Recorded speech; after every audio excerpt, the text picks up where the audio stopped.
I kept my hands folded in my lap the entire drive to the venue. My daughter was sitting in the back seat beside me, adjusting her veil in the small mirror she'd been carrying since we left the house. She looked so beautiful it almost broke me. Almost. I had known something was wrong for 3 weeks. I just hadn't been able to name it yet. Let me go back a little, because none of this makes sense without knowing who my daughter is first. Her name is June. She turned 34 last October, and she's the kind of woman who still sends handwritten thank you cards. She learned that from me, though she'd never say so. She's modest like that. She grew up watching me run the accounting firm her grandfather started in 1971, and when I handed it to her 12 years ago, she didn't just maintain it. She expanded it. 3 satellite offices, 41 employees, a client list that includes 2 regional hospital systems and a university endowment. June built that. Not me. June. Her father passed when she was 19. Pancreatic cancer. He went quickly, which sounds like a mercy, until you're the one left behind watching your daughter grow up without him. I never remarried. I didn't want to. I had June, and I had the work, and that was enough for me. She met him. I'll call him my son-in-law because that's what he almost became, at a conference in Nashville. She was presenting on nonprofit tax compliance. He was in the audience. She said he came up afterward and asked a question so smart she had to look twice to make sure she hadn't imagined him. That's how she described it to me on the phone that night. Mom, I had to look twice. His name was Clifton, 40 years old. Decent looking in a way that photographs better than it lands in person. He worked in commercial real estate development, which sounds impressive in his design too. He had a firm handshake and a very good memory for names, and every time I saw him, he asked about things I had mentioned in passing months before. My book club, my knee surgery, the hydrangeas I'd been trying to grow in the back garden. At first, I took that as attentiveness. Later, I understood it differently. His mother. I'll call her his mother because she was exactly that and nothing more. Was a woman named Beverly who drove a leased Cadillac and spoke in a voice trained to sound casual while saying very precise things. She was 62, 2 years younger than me. She wore a lot of coral. Every time I saw her, she was in coral, as if she'd been told once that it was her color and had never reconsidered. I didn't dislike her immediately. That's the honest truth. I thought she was a little too interested in my grandchildren before they existed, a little too quick to ask about June's properties, a little too comfortable making statements about the firm that she phrased as questions. But I told myself that was just the way some women were, eager, nervous, trying too hard. I told myself a lot of things in those 2 years. The engagement happened the way engagements happen now, Instagram first, then a phone call. June was glowing. I mean that literally. When she came over to show me the ring, her face had a quality to it that I hadn't seen since she was a little girl watching the 4th of July fireworks from our back porch. Open, unguarded, completely trusting the sky. I said everything a mother is supposed to say. I meant most of it. Planning the wedding was June's project. She approached it the way she approaches every project, with spreadsheets and contingency tabs and a timeline that accounted for vendor delays. The venue was a restored estate outside of Charlottesville, Virginia. 300 guests, a string quartet for the ceremony, dinner under a tent in the garden. It was going to be the most beautiful thing I had ever helped plan, and I poured myself into it because I wanted her to have that. I wanted her to have a day she could keep forever.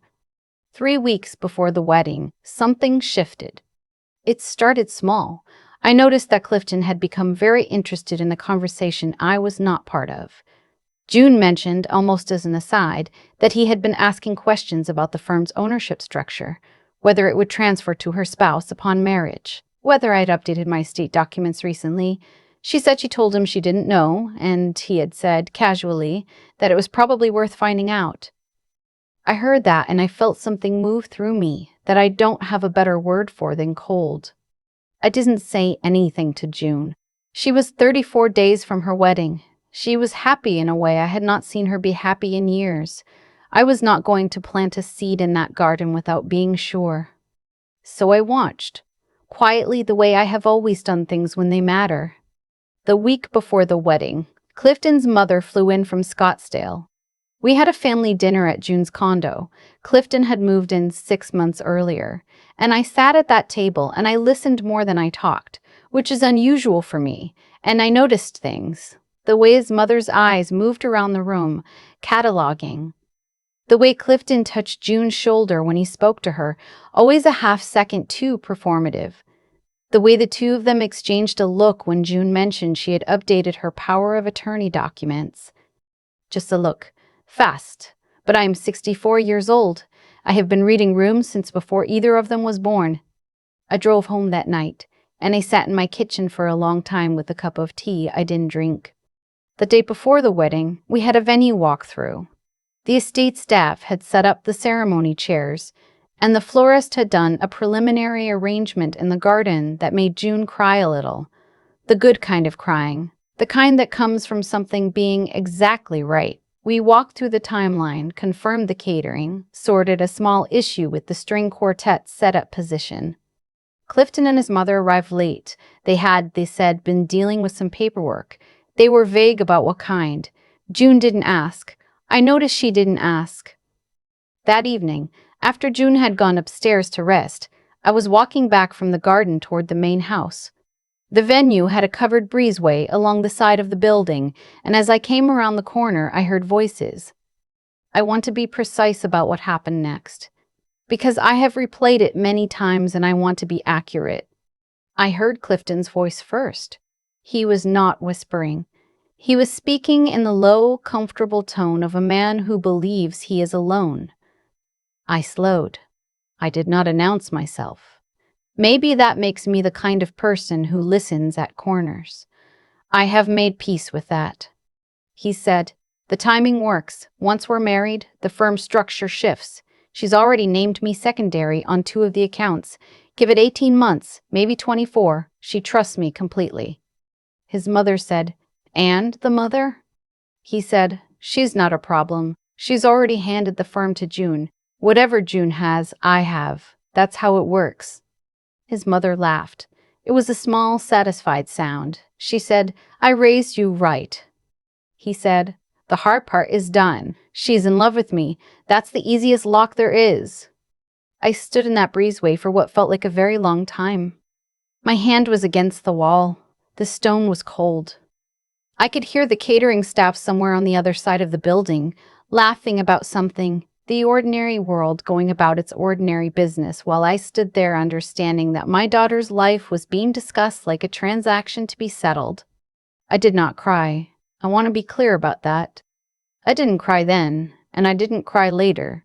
What I felt was much quieter than crying and much more purposeful. I went upstairs. June was asleep. I stood in the doorway of the room she was using for the night, and I watched her breathe for a moment, the way I used to when she was very small and I would check on her before bed.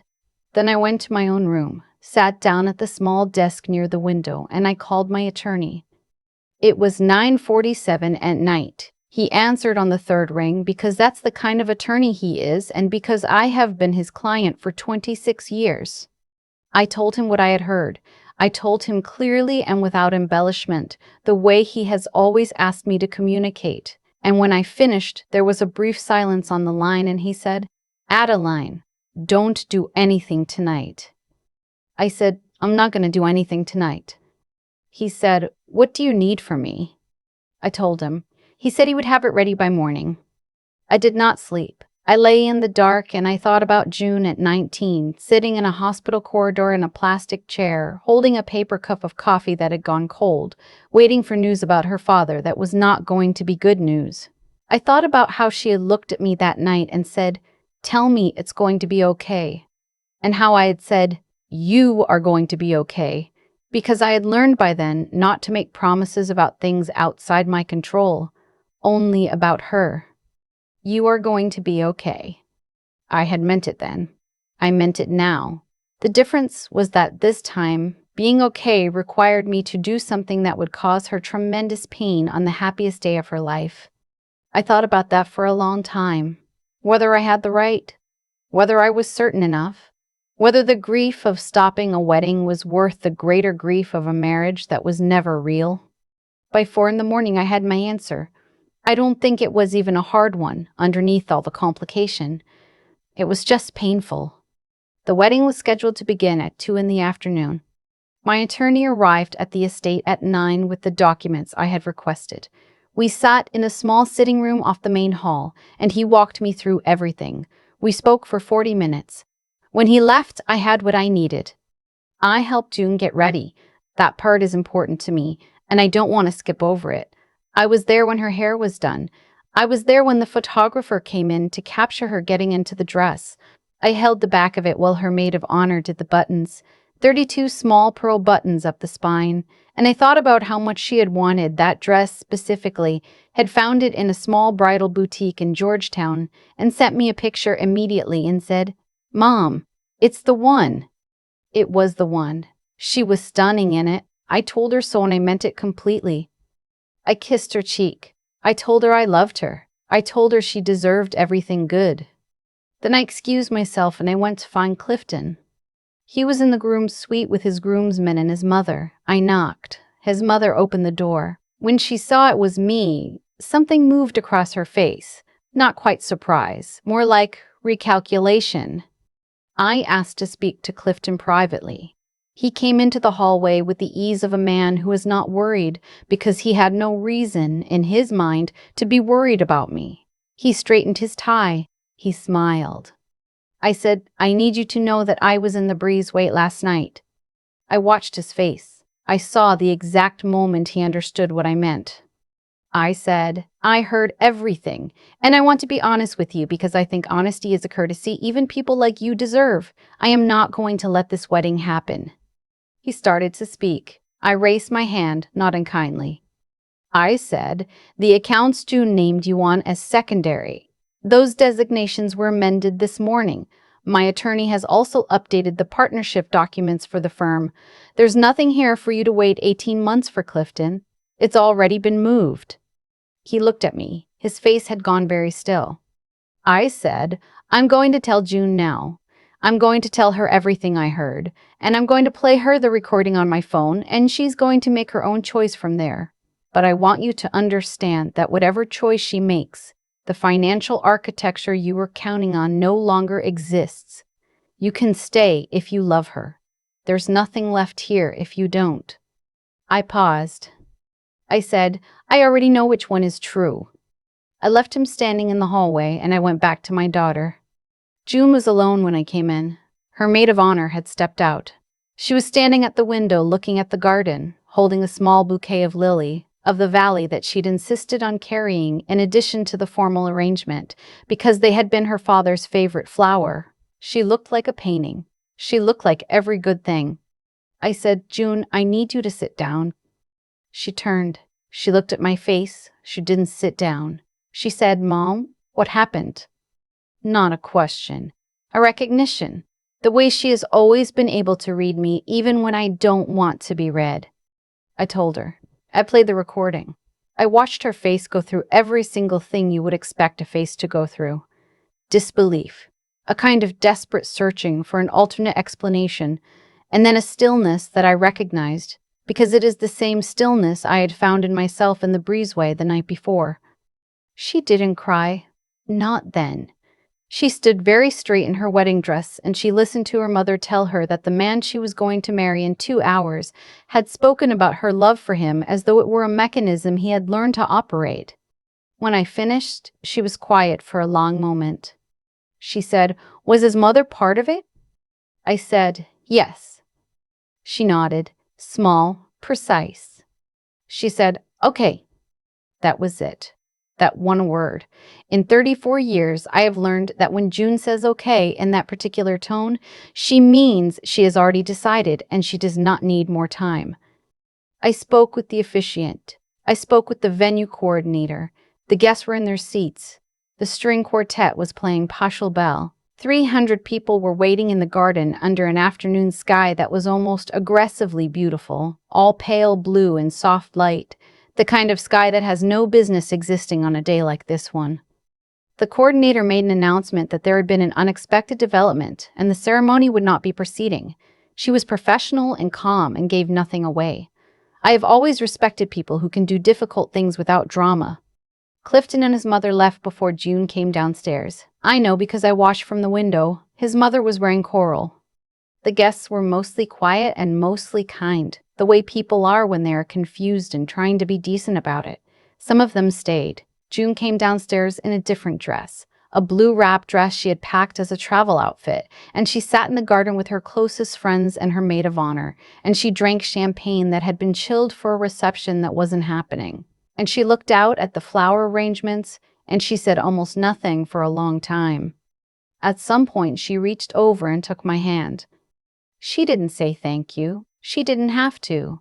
There are things that live below language between a mother and a daughter, things that don't need to be translated. In the weeks that followed, I helped her through the practical pieces, the vendor refunds, the notifications, the quiet conversation with the HR director of the firm about removing Clifton's access to anything he had touched during their relationship. My attorney filed the appropriate documentation to ensure the account amendments were permanent. Her friends asked questions she mostly didn't answer. She let people talk. She went back to work 10 days after what would have been her wedding day, and she worked the way she always works, with her whole attention, without complaint. One evening, about a month later, she came over for dinner. We were sitting on the back porch after we ate, watching the hydrangeas I had finally, after 3 summers of trying, managed to grow into something worth looking at. She had a glass of wine. I had tea. The evening was warm and unhurried. She said, "Do you know what I keep thinking about?" I said, "Tell me." She said, "I keep thinking about the lily of the valley.